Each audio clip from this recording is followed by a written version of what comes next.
ifite box iyi ngiyi.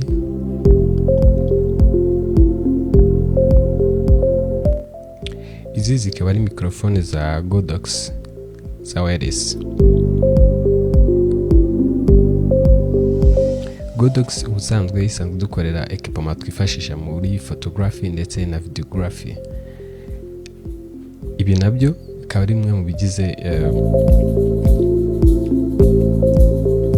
videography ndetse na photography. Izi mikrofone kuba content creators bakunda gukorera akazi kabo hanze kuri tele, izi yaba ari amahitamo meza kubera ko zino mikrofone zishobora gukora kugera mu metero 300. Ikindi kandi zikaba zifite noise cancellation. Akandi kantu ntago zihenze cyane nka za zindi tujya tubona za DJI.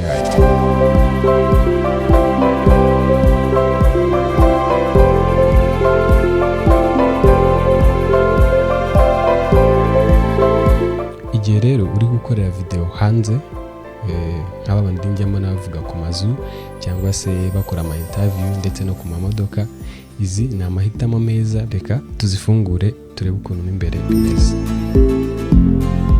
Iyi ni Room Z.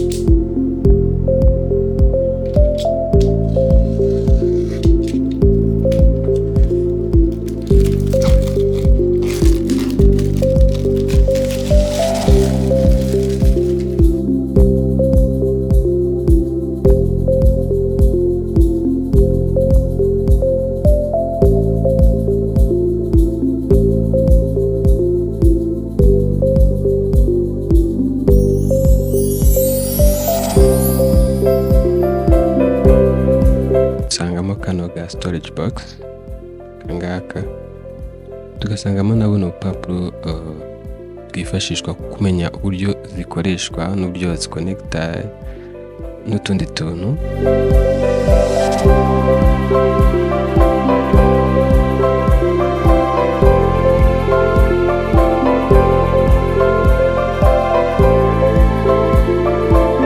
Ndetse na tuno du stickers.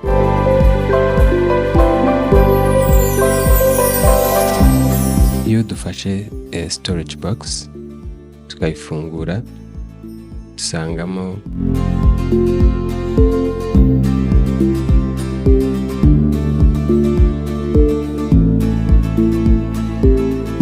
charging cable, tugasangamo ndetse na tuno tu necklace twifashishwa mu guterekaho ziriya mikrofone. Dusangamo kandi kano ga charging case ari nako kaba karimo mikrofone. Iyo gafunguye nyine usangamo za mikrofone.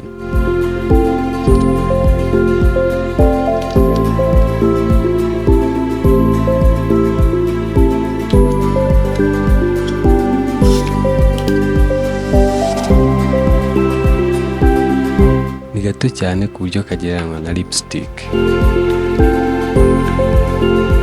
Iyo twongeye tugafungura muri kaka box dusangamo nanone tuno twa Fury windscreen. Akangaka kakaba ari aka magnet clip.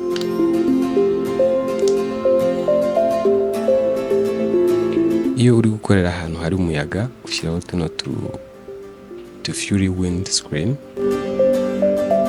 tuno tu necklace.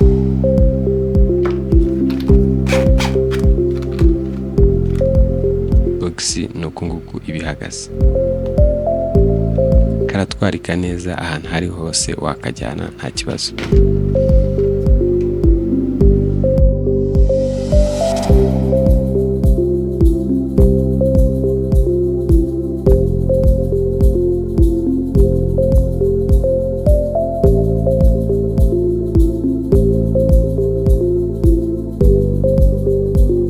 Mikrofone tuwari dutoya ku buryo no kuri style zawe tutazihengeka kubera ko ari dutoya.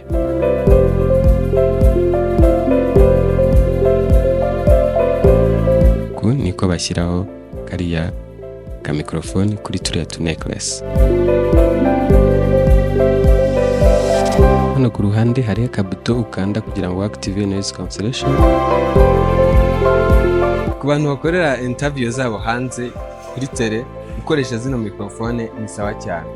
Ndi kumwe n'umujama wanjye dukorana, yitwa Patrick. Njye kukubaza ikibazo. Nta kibazo. Wambwira product eshatu zonyine zikorwa n'uruganda rwa Apple?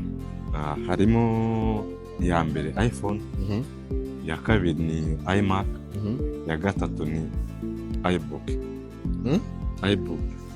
iBook cyane ni MacBook. Sorry. So, urakoze cyane. Yego, urakoze namwe.